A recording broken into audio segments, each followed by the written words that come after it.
और आप देख रहे हैं ऑफ कोर्स एजुकेशन हब। अब आपको मैं याद दिला दूं कि हम लोग 12th के एसपी के सेकंड चैप्टर में हैं और लास्ट टॉपिक हम लोगों ने कर लिया था एडीआर एंड जीडीआर। अब आगे के सोर्सेज पढ़ते हैं हम लोग। अब देखो बहुत सारे there are many sources for collecting the fund from outsiders. ठीक है, हम अब तक देखते आ रहे हैं कि जितने भी आउटसाइडर से पैसे इकट्ठा कर सकते थे वो हम अभी तक देखते आ रहे हैं, वो लिस्ट अभी तक खत्म नहीं हुई है। अब जो आ रहा है आज का टॉपिक उसको शुरू करते हैं और आज के टॉपिक का नाम क्या है? Commercial bank. अच्छा, और एक चीज़ कि बहुत बार बच्चे कंफ्यूज होते हैं कि ये जो सर आप पढ़ा रहे हैं लेटेस्ट सिलेबस के हिसाब से क्या? हाँ, ये लेटेस्ट सिलेबस के हिसाब से ही है। 2020 से लेकर 2021 में जो बच्चे पढ़ रहे हैं उनके लिए ये है टॉपिक और उनके सिलेबस के हिसाब से ये नई बुक के हिसाब से। ठीक है, चलो टॉपिक पे आते हैं। Commercial bank. अब ये कमर्शियल बैंक क्या करती है? What do mean by commercial bank? देखो, अगर आप लोगों ने प्रॉपरली 11th में पढ़ा होगा तो वहाँ पे या फिर इको में होगा आप लोगों को commercial bank and central bank.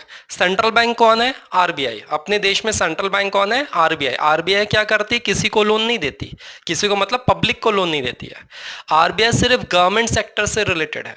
जो गवर्नमेंट बैंक, जो गवर्नमेंट स्टेट्स होती हैं, स्टेट जो है उनको वो प्रोवाइड करते हैं लोन। ठीक है, लेकिन कमर्शियल बैंक जैसे एसबीआई हो गया commercial bank, ICICI bank commercial bank है, ठीक है, एचडीएफसी बैंक कमर्शियल बैंक है।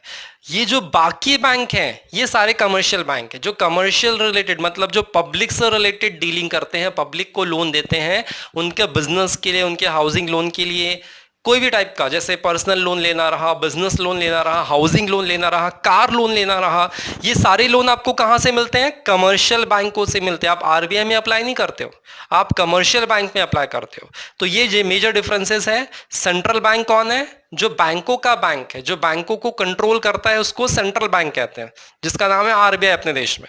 और सेंट्रल बैंक के अंडर में सारे बैंक आते हैं। सेंट्रल बैंक कौन है? आरबीआई। आरबीआई के अंडर में ये सारे बैंक आएंगे। कौन से? एसबीआई हो गया, ठीक है, आईसीआईसीआई बैंक हो गया, उसके बाद एचडीएफसी बैंक हो गया, देना बैंक हो गया, पंजाब नेशनल बैंक हो गया। जितने भी बैंक है वो कमर्शियल बैंक है। ठीक है, अच्छा, अब हमारा जो टॉपिक का नाम है क्या? Commercial bank. वो कमर्शियल बैंक बिजनेस को लोन देते हैं अलग अलग प्रकार से। जैसे लोन देकर बिजनेसमैन क्या करता है? इनसे लोन लेते हैं। लॉन्ग टर्म लोन हो गया, शॉर्ट टर्म लोन हो गया, है ना, शेयर सब्सक्राइब कराकर। ऑफ कोर्स बैंक इस तरह से मतलब देखा जाए तो कंपनियों को हेल्प करते हैं बहुत तरीके से, शेयर इशू करवाकर, डिबेंचर इशू करवाकर, अंडर राइटिंग करवाकर। मतलब बैंक के फंक्शन बहुत सारे हैं।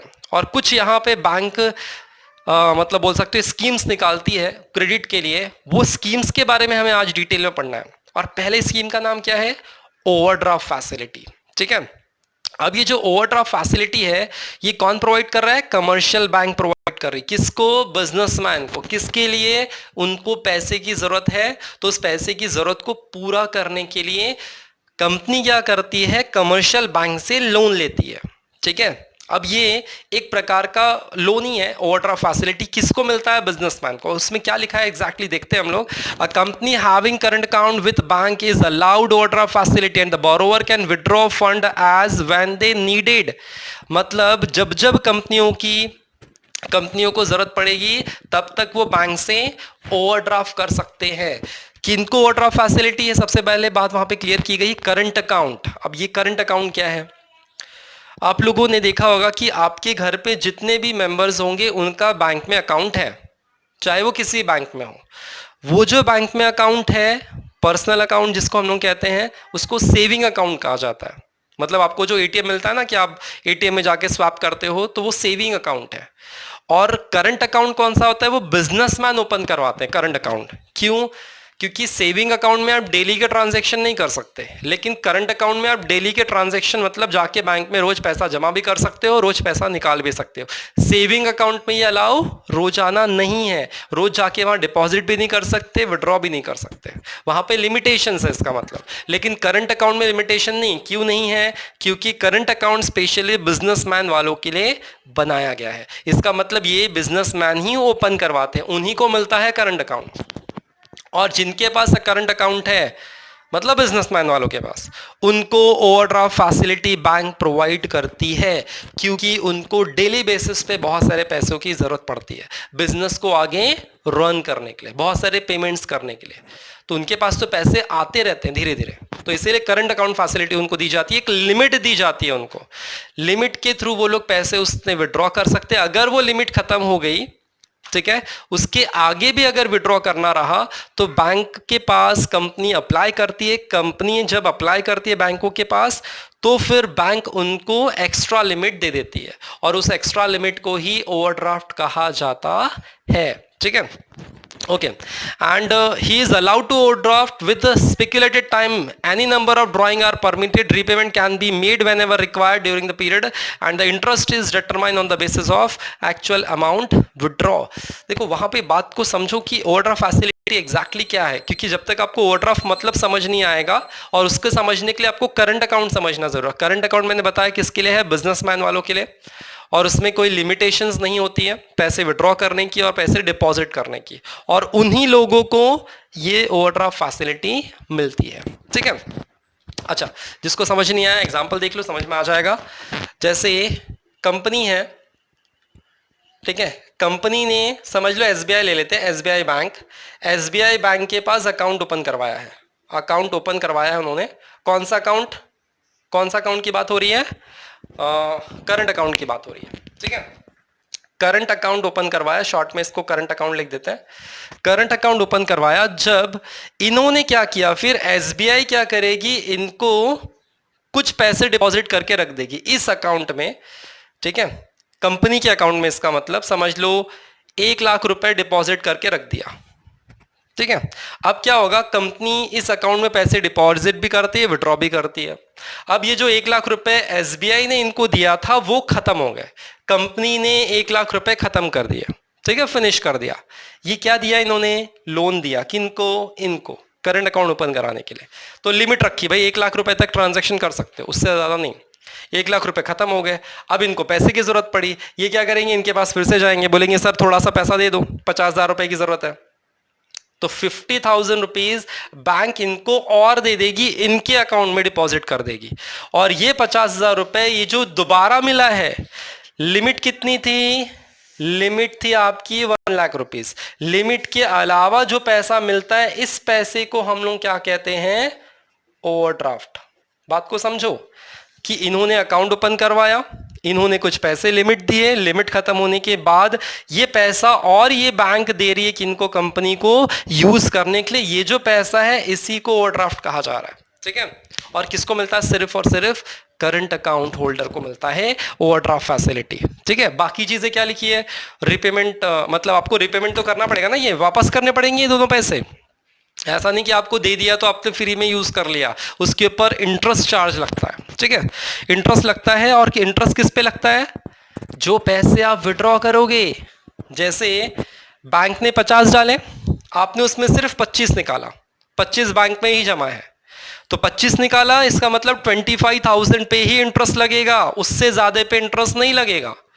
अगर आपने 10,000 विड्रॉ किया तो 10,000 पे इंटरेस्ट लगेगा, मतलब जितना विड्रॉ आप निकालते हो, यूज करते हो, उस पे इंटरेस्ट लगता है। ठीक है, ये था ओवरड्राफ्ट फैसिलिटी। सेकंड पॉइंट आ रहा है कैश क्रेडिट। अब ये कैश क्रेडिट क्या है, ये भी एक प्रकार से फाइनेंशियल हेल्प है, किसके थ्रू, कमर्शियल बैंक के थ्रू, किसको, कंपनियों को।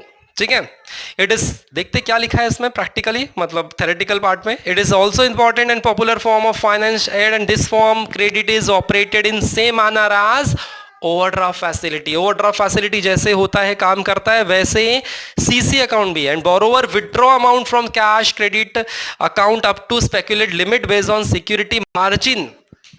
अब ये क्या आ गया, सिक्योरिटी मार्जिन, मतलब बैंक इनको पैसा दे रही है, लिमिट दे रही है, और कंपनी क्या करती है, अपने पास का कुछ चीजें यहां पे गिरवी रख देती है, जिसको सिक्योरिटी मार्जिन कहा जा रहा है। हाइपोथिकेशन ऑफ गुड्स, वहां पे वर्ड इस्तेमाल किया गया। हाइपोथिकेशन ऑफ गुड्स मतलब कि जो कंपनी के गुड्स होंगे, कंपनी के, जैसे ये कंपनी मोबाइल बनाती, तो मोबाइल जो है, ये मोबाइल क्या है, कंपनी के लिए गुड्स है। तो ये जो गुड्स होंगे, मतलब मोबाइल जितने ही बने होंगे, ये कंपनी इनके पास गिरवी रखेगी, कुछ एसेट गिरवी रखेगी, कुछ गुड्स गिरवी रखेगी, और ये जितने वैल्यू के होंगे उसके हिसाब से बैंक इनको क्या करेगी, लोन देगी। सीसी अकाउंट जिसको कहा जा रहा है। हाइपोथिकेशन मतलब कंपनी ने अपने गुड्स इनके पास हाइपोथिकेट किए, मतलब गिरवी रखे, और ये गिरवी रखकर बैंक क्या कर रही है, इनको लोन दे रही है। इसी टाइप के लोन को कहा जाता है CC account, current account, cash credit, sorry. तो ये जो कैश क्रेडिट है इसमें कुछ ना कुछ आपको प्लेज करना पड़ेगा, गिरवी रखना पड़ेगा, तब आपको मिलता है पैसा। And interest is charge outstanding amount borrow not on the credit limit sanction. यहां पे भी जितना पैसा आपने यूज कर लिया आउटस्टैंडिंग है उस पे ही इंटरेस्ट लगेगा। तो देखो ओवरड्राफ्ट फैसिलिटी में भी फायदा है आपको, आप बहुत सारा पैसा ले रहे हो लेकिन जितना यूज करते हो उतने पे आपको ब्याज भरना है, यहां पे भी सेम वैसा ही है। तो ओवरड्राफ्ट एंड सीसी एक जैसा ही है, ठीक है। ओके, थर्ड पॉइंट क्या कहता है, कैश लोन। कैश लोन क्या है, ये कैसा लोन था, फिर ये भी लोन था लेकिन ये यहां पे आप जितना पैसा यूज करोगे उस पर इंटरेस्ट लगेगा। कैश लोन मतलब पूरा पैसा आपके बैंक ने आपके अकाउंट में ट्रांसफर किया, अब आप चाहे उसको यूज करो या ना करो, आपको पूरे आउटस्टैंडिंग अमाउंट पे लोन पे, इसका मतलब आपको इंटरेस्ट पे करना पड़ेगा ही पड़ेगा, ठीक है। यहां पे क्या मैंने बताया, जितना आप विड्रॉ करोगे उस पे इंटरेस्ट लगेगा। लेकिन जो हम लोग अब थर्ड पॉइंट जो देख रहे हैं, अगर कंपनी ने कैश लोन लिया है, ठीक है, कैश लोन किससे, किसी भी बैंक से, समझ लो 1 लाख रुपए का लोन लिया, 1 लाख रुपए इन्होंने इनको दिया, ये किसके बारे में, थर्ड पॉइंट की बात हो रही है, कैश लोन के बारे में। तो ये जो 1 लाख रुपए है इस पे पूरे पे आपको इंटरेस्ट लगेगा। यहां पे ऐसा हो रहा था क्या, नहीं, यहां पे जितना पैसा विड्रॉ कर रहे थे बैंक से उतने पे इंटरेस्ट लग रहा था, यहां पे पूरे पे इंटरेस्ट लग रहा है। तो ये थर्ड पॉइंट था आपका, ठीक है। फोर्थ पॉइंट पे चलते हैं, discounting bill of exchange. Bill of exchange, अब ये जो बिल ऑफ एक्सचेंज है ये क्या है, और इसके थ्रू आप कैसे फंडिंग रेस कर सकते हो बैंकों से, ये भी समझ लेते हैं, ठीक है। अब उसके लिए एग्जाम्पल, वही हमको जलना पड़ेगा एग्जाम्पल के ऊपर, क्योंकि बिना एग्जाम्पल के आपको ये चीजें समझ में आने वाली नहीं है, ठीक है। अच्छा देखो, अब बिल ऑफ एक्सचेंज क्या है, जैसे इस पर्सन को सेल किया, कोई गुड सेल किया, ठीक है, और ये जो पर्सन है, नाम रख लेते हैं, समझ लो ये ए है और ये बी है। बी इसको तुरंत कैश नहीं दे रहा, गुड्स कितने का है, 10,000 रुपीज का, और इसने इसको कितना दिया, 1,000 रुपीज, और कहा कि भाई 9,000 जो बैलेंस बचा है मैं आपको 2 मंथ के बाद दूंगा, 2 महीने बाद दूंगा 9,000 रुपीज। तो ये पर्सन क्या कहता है, ठीक है आप उधारी में ले जा रहे हो, उधारी में ले जाओ, 2 महीने बाद पैसा दो, लेकिन मेरे पास कोई प्रूफ तो रहना चाहिए।